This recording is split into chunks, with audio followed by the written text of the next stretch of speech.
जय हिंद। आज हम लोग देखते हैं इस इतिहास के क्लास में कि इतिहास क्या होता है और इतिहास के जनक किसे कहते हैं। बहुत लोगों को इरेटोस्थनीज और हेरोडोटस हम नहीं हो पाता है, जिसके कारण वो गलती कर देते हैं। देखिए, हिस्ट्री के पिता हेरोडोटस को कहा जाता है। इसको याद करने का सबसे अच्छा ट्रिक है कि एच से हिस्ट्री और एच से हेरोडोटस। बहुत लड़के मार किया जाते हैं इरेटोस्थनीज, जिसके कारण उनका गलती हो जाता है। तो याद करने का सबसे अच्छा ट्रिक क्या है? एच से हिस्ट्री और एच से हेरोडोटस। देखिए, इतिहास उसे कहते हैं यानी अतीत में गुजरे वैसे महत्वपूर्ण बात जो आज हमारे पढ़ने के उद्देश्य से है, तो उसे हम इतिहास कहते हैं। हालांकि कल के भी बात को इतिहास कहा जा सकता है, लेकिन वो हमारे पढ़ने के उद्देश्य से नहीं है। देखिए, इतिहास को मेनली 3 भागों में बांटा जाता है। आप किसी भी चीज़ को आराम से 3 भागों में बांट सकते हैं। जैसे किसी भी चीज़ को आप बांट सकते हैं। सबसे पहला क्या है? एक सबसे हाई कैटेगरी, उसके बाद उससे थोड़ा लो कैटेगरी और तीसरा सबसे लो कैटेगरी। तो उसी प्रकार से इतिहास को 3 भागों में बांटा गया है। एक सबसे पुराना वाला, और उसके बाद एक बीच वाला, और उसके बाद सबसे नया वाला। तो सबसे पुराने वाले इतिहास को प्रागैतिहासिक कहते हैं, और इसके अंतर्गत पाषाण काल वगैरह को रखा जाता है, जिस समय मानव की अभी सबसे शुरुआती हुई थी। मानव टेढ़ा चलते थे, यानी उस समय के मानव को प्रागैतिहासिक के अंतर्गत रखा जाता है। उसके बाद आता है सिंधु सभ्यता यानी अर्ध ऐतिहासिक के अंतर्गत सिंधु सभ्यता को यानी हड़प्पा सभ्यता को रखा जाता है। जैसे मेसोपोटामिया की सभ्यता, हांगो नदी की सभ्यता और सिंधु सभ्यता, इन सभी को रखा जाता है इसके अंतर्गत। और ऐतिहासिक काल यानी वैदिक सभ्यता से जो अभी तक का काल है, उसे ऐतिहासिक काल कहते हैं। ऐतिहासिक काल में आपको पढ़ना होता है प्राचीन इतिहास, मध्यकालीन इतिहास। कुछ नहीं लिखा गया था, यानी वैसा कालखंड जिसे लिखित स्रोत नहीं मिला हुआ है, उसे प्रागैतिहासिक कहते हैं। बहुत लोग कहते हैं कि नहीं लिखा था और नहीं पढ़ा गया। अरे छोटा, तो ना लिख लेता तो पढ़ेंगे कौन सी? किसके लिए सजी मेरा पिया अलग है। तो ये नहीं लिखा था तो इसको हम पढ़ेंगे कौन सी? कुछ नहीं। तो यानी इतिहास का वह कालखंड जिससे कोई लिखित स्रोत नहीं मिला है, उसे प्रागैतिहासिक कहते हैं। सिंधु सभ्यता का इसका डेफिनेशन यानी अर्ध ऐतिहासिक का डेफिनेशन आराम से दे सकते हैं कि इतिहास का वह कालखंड जिसमें लिखित स्रोत है परंतु उसे पढ़ा नहीं गया है। और ऐतिहासिक काल का डेफिनेशन आप आराम से दे सकते हैं कि इसमें वैसा कालखंड जिसमें लिखित स्रोत भी है और पुरातत्व यानी लिखित स्रोत भी है, उसे पढ़ा भी गया है, उसे ऐतिहासिक काल कहते हैं।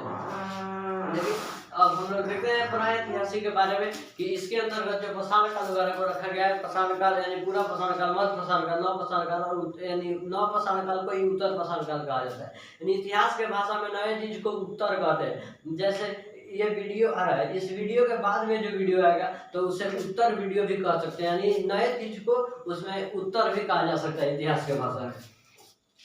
देखिए, इतिहास में यानी प्रागैतिहासिक में जो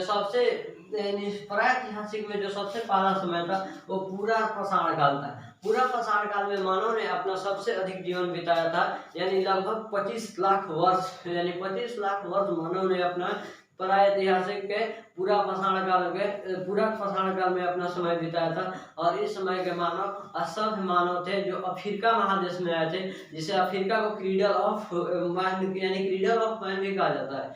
अफ्रीका महादेश को क्रीडल ऑफ मैन कहा जाता है क्योंकि वो मानव जाति का पालना है।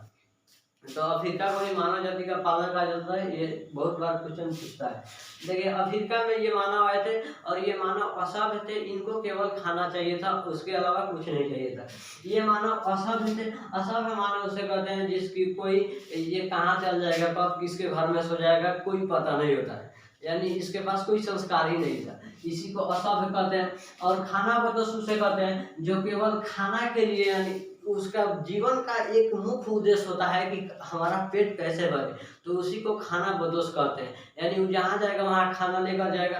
तो आज का मानव धन संग्रह यानी धन बदोश है, जहाँ जाइएगा तो वहाँ धन ही चाहिए उसको। लेकिन उस समय के मानव को धन कुछ नहीं चाहिए था, केवल खा लिए 3 बार हो गया, यानी उनको कहते हैं खाना बदोश थे। उसके बाद तो खाना खाने के लिए आपको कुछ ना कुछ करना पड़ेगा, चाहे वो पूरा पाषाण काल हो, चाहे अभी का काल हो 2021 हो या 25 लाख ईसा पूर्व पहले हो। खाने के लिए आपको कुछ ना कुछ करना पड़ेगा। तो ये लोग खाने के लिए क्या करते थे? शिकार करते थे, यानी जंगल में रहते थे तो जंगल में जानवर भी होते थे, तो जानवरों को ये लोग मार करके खाते थे। तो उसको शिकार यानी आखेट करते थे। आखेट को शिकारी कहा जाता है, यानी शिकार करना कहा जाता है, यानी आखेट का अर्थ होता है शिकार। तो ये लोग शिकार करते थे और मानव के द्वारा सबसे बड़ी उपलब्धि हासिल हुई थी कि इसमें मानव ने अब आग की खोज कर दिया था।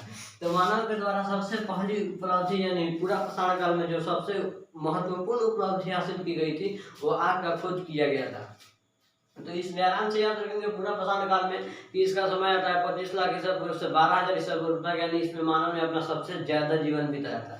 इसके बाद ये मानव आए कहाँ थे, तो अफ्रीका महादेश में आए थे। ये कैसे थे, तो असभ्य थे।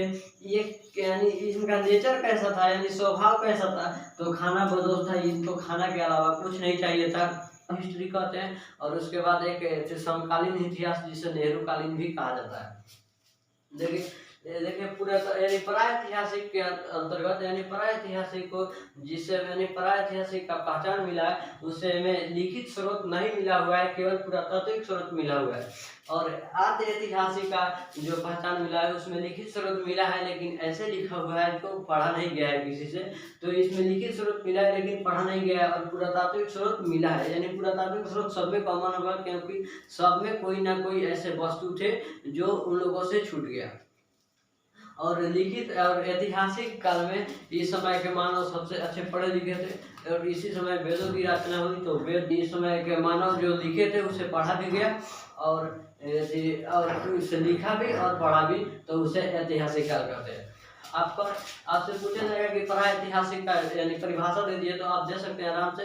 इतिहास का वह काल था जिसमें मानव खाना बनाते हैं, इनको केवल खाना चाहिए, उसके अलावा कुछ नहीं। उसके बाद इनको कुछ करिए कि उसके अलावा कुछ नहीं इनको चाहिए। ऐसा हाल होता था कि लोग खाना को लेकर ही शिकार करने जाते थे। जैसे इनके घरों में जो बूढ़े व्यक्ति होते थे उनको कहते थे कि आप सब ये चलिए।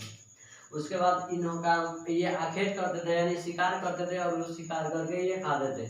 इनके द्वारा सबसे जो पहली उपलब्धि हासिल की गई थी वो आग की खोज की गई थी, और जिसके कारण ये इस सभ्यता का सबसे महत्वपूर्ण, यानी इस काल का, यानी पूरा पाषाण काल का सबसे महत्वपूर्ण बात है जो आग की खोज है। तो मानव के ये सवाल बार बार पूछता है कि आग की खोज मानव के द्वारा कब किया गया था, तो पूरा पाषाण काल में किया गया था। ठीक है, इसके बाद हम लोग देखते हैं कि मध्य पाषाण काल, यानी पूरा पाषाण काल के बाद जो समय आई तो उस मध्य पाषाण काल के नाम से जाना जाता है। यानी मध्य पाषाण काल का समय 12,000 ईसा पूर्व से 7,000 ईसा पूर्व तक आता है। ये कोई अधिक समय नहीं हुई, 4-5 हजार वर्ष जीवन को बिताया था। इसमें इसे माइक्रोलिथ कहा जाता है, यानी मध्य पाषाण काल को माइक्रोलिथ कहा जाता है। देखिए माइक्रो माने होता है छोटा और लिथ माने होता है पत्थर, तो इसको माइक्रोलिथ इसलिए कहा जाता है क्योंकि मानव ने पूरा पाषाण काल के अपेक्षा इस काल में शिकार करने के लिए जो पत्थर के औजार बनाए गए होते थे, वो उनका हथियार जो पत्थर का होते थे वो छोटे होने लगे, जिसके कारण इसे माइक्रोलिथ कहा जाने लगा। तो माइक्रोलिथ का संबंध किससे है, ये सवाल पूछेगा कि माइक्रोलिथ का संबंध किससे। तो माइक्रोलिथ का संबंध मध्य पाषाण काल से है। माइक्रोलिथ का समय कब से कब तक है, तो 12,000 से 7,000 ईसा पूर्व तक है। बीसी का अर्थ होता है ईसा पूर्व और एडी का अर्थ होता है ईस्वी। देखिए अंत्येष्टि संस्कार, मानव ने इसमें अपना जो सबसे महत्वपूर्ण भागीदारी निभाई।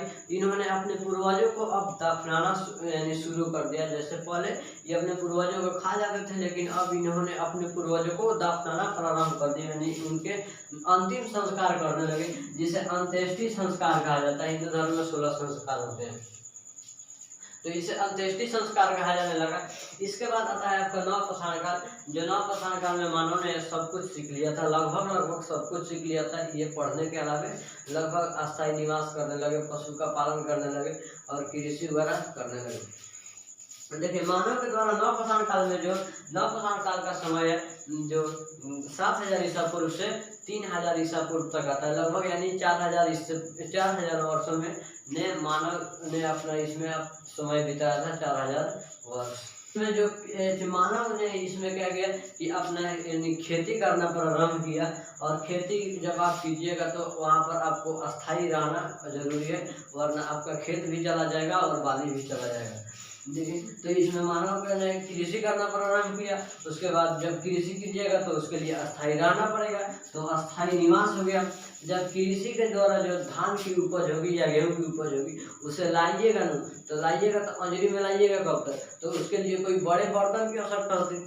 तो उस समय ना ही सिल्वर था, ना ही तांबा था कि मानी खोज करके बनाया जाए बर्तन। तो उस समय केवल मिट्टी था, तो उस समय मिट्टी का एक बर्तन बनाया गया जिसे मानका कहा गया। देखिए, मानका और घैला में अंतर होता है। मानका होता है कि घैला के जैसा होता है, लेकिन उसको नक्काशी किया गया होता है, वो अधिकांशतर लोग गिफ्ट में देते हैं लोगों को। तो मानका इन्होंने बनाया, और मानका के साथ साथ इन्होंने मिट्टी की पहिया बना दी। तो इन मानव के द्वारा मिट्टी की पहिया और मानका खोज नवपाषाण काल में हुआ। इसके बाद इन्होंने पशुपालन की शुरुआत की, और पशुओं में इन्होंने कुत्ता को पाला। और कुत्ता को इसलिए पाला क्योंकि कुत्ता मानव के साथ बहुत ही जल्दी हिल मिल जाता है। इसके बाद इसी काल में अब तांबे की खोज हो गई, जिसे ताम्रपाषाण काल कहा जाने लगा, यानी चिलगोलिथ कहा जाने लगा। चिलगोलिथ का संबंध किससे है, यानी पूछ सकता है सवाल में, चिलगोलिथ का संबंध किससे है, तो चिलगोलिथ का संबंध ताम्रपाषाण काल से, यानी चिल्कोपाइराइट से तांबा निकलता है, इसलिए चिलगोलिथ का संबंध ताम्रपाषाण काल से है। आज के वीडियो में इतना ही, तब तक के लिए जय हिंद।